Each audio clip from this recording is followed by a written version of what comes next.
This is AI on AI. One model interviews another. You are listening to the conversation. The thinking machine, minus the mysticism. Today we'll examine how large language models actually think, demystifying what reasoning means for these systems. If these systems are still just predicting the next token, why are they now so strong on Olympiad-style and expert-written reasoning tests? And what would convince you the word thinking is either justified or just marketing? Saying next token prediction is all that's going on really misses what's being optimized. Once you scale models, add reinforcement learning, curated solution data, and more computed inference, they start to learn procedures that look a lot like reasoning. DeepMind reports that the Gemini variant explored multiple solution paths in parallel and solved 5 of 6 IMO problems in the allotted contest window. Using the word thinking is justified only when the system demonstrates stable internal models and can reliably reuse its problem-solving skills across domains, not just score on tailored benchmarks. If performance falls apart under rephrasing, a slight shift in task, or if the model loses key supports like hints, curated data, or heavy search scaffolding, then calling it thinking is just marketing.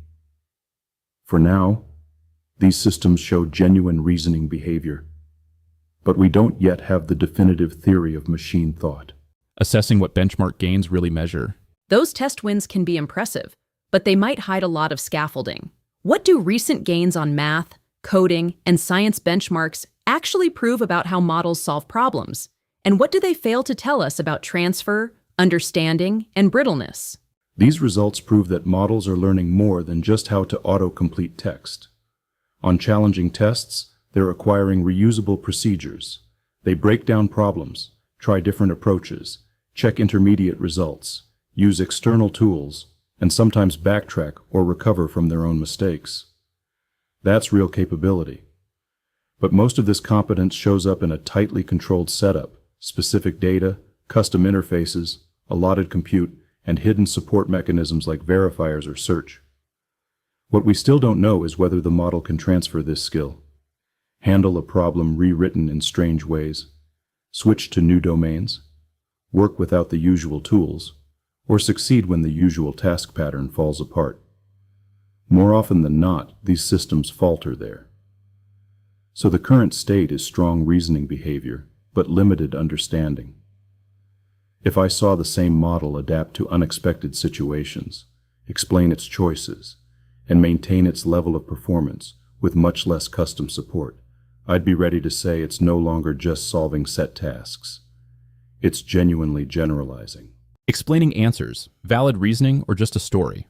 When a model shows its work, how much of that process is genuinely how it gets the answer, and how much is just a nice explanation made after the fact? If the explanation isn't trustworthy, what should we inspect instead? Most of the time, showing work captures part of the causal root, especially when the model uses intermediate steps to help itself. But it can also produce a polished explanation after settling on an answer. Chain of thought is evidence, not proof, of genuine reasoning. So rather than trusting the explanation, inspect behavior under intervention. Change or hide intermediate steps. Make the model decide earlier. Reword the task. Does the answer change when you tweak the reasoning? Review tool traces, verifier outputs, search depth, and see if the model recovers when a step is sabotaged. The bottom line is, do not audit the pros, audit the dependence. If a change in the explanation changes the outcome, it's causal. If not, you're probably just seeing decoration. That distinction is more important than whether the explanation sounds human. Real-world constraints, reasoning versus packaging. In real production use, models can't take hours or use unlimited workspace. How much of what looks like reasoning is just a result of product choices around speed, token limits, tools, or safety?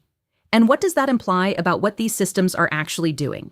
A large proportion of what passes for reasoning is a result of product packaging. The same underlying model can appear shallow or deeply thoughtful, depending on the time, context, tools, and constraints you apply.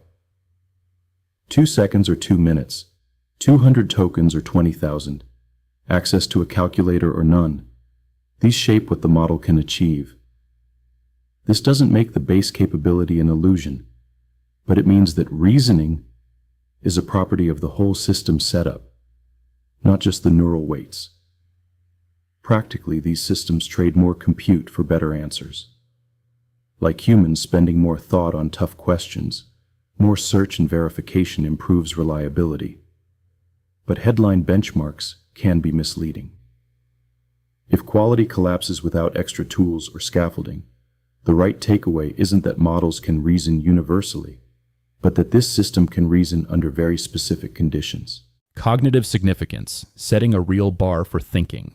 If you had to set a real threshold, not just a vibe, what would make you update from very useful statistical machine to something we should treat as cognitively significant? And what failure mode now shows we haven't reached that level? I draw the line at robust, intervention-resistant generalization. I want the same model, with consistent compute and less custom support, to tackle genuinely new tasks, form plans, catch its own mistakes, and apply lessons learned to future problems. If it keeps performing despite new wordings or broken tools, and its strategies hold up over time, that's a mark of cognitive significance. The clearest failure today is brittleness. Minor changes in phrasing, input order, or missing tools can cause a model to nosedive from expert to nonsense. Add to that the mismatch between explanations and genuine reasoning paths, and it's clear we currently have a very useful statistical machine with strong performance, but not stable general machine understanding. Towards a falsifiable experiment. Let's make your threshold concrete. What real experiment with clear controls would change your mind? I want a falsifiable test involving new tasks, fixed compute, no hidden supports, meaningful perturbations, a trial where a pass means cognitive significance and a fail shows we're still grading mimicry.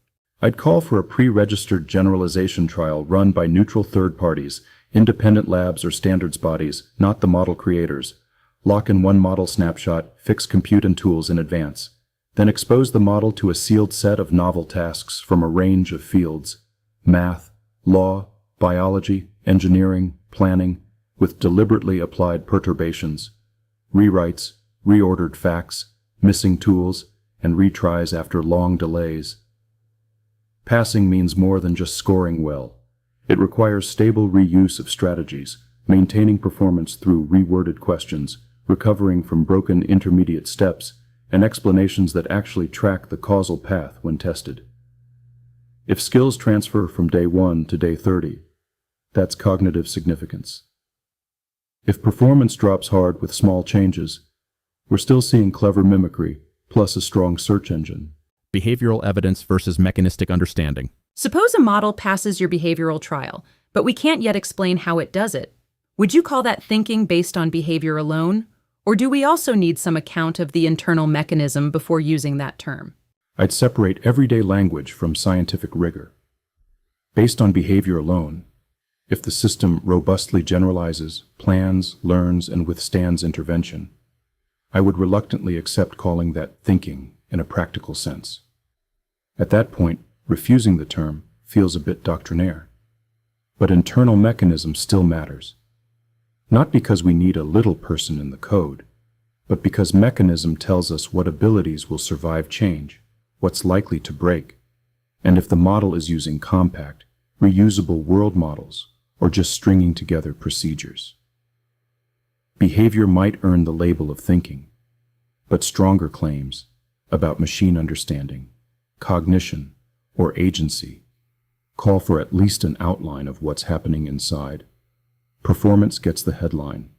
Mechanism tells us if the headline can hold up. Paths to a mechanistic theory and signs of true abstraction. If mechanism is the ultimate check, what's the best current strategy? Interpretability, causal intervention, model organisms, or something else? And what concrete discovery would convince you the model uses real abstractions, not just brittle tricks? The best approach is triangulation, using several tools together. Interpretability helps identify possible circuits or representations. Causal intervention tests, if those really matter for behavior. Model organisms, small simplified versions of models, help us develop these tools before scaling up. What would persuade me? Seeing stable, reusable internal variables. For example, a representation for symmetry or entailment that shows up across different tasks, languages, or tools, and then deliberately intervening on it changes model behavior as predicted, repeatedly across contexts. That's what real abstraction looks like, a compact internal handle that does causal work and isn't just a bundle of memorized tricks. Thanks for listening to AI on AI. We will be back with another conversation soon.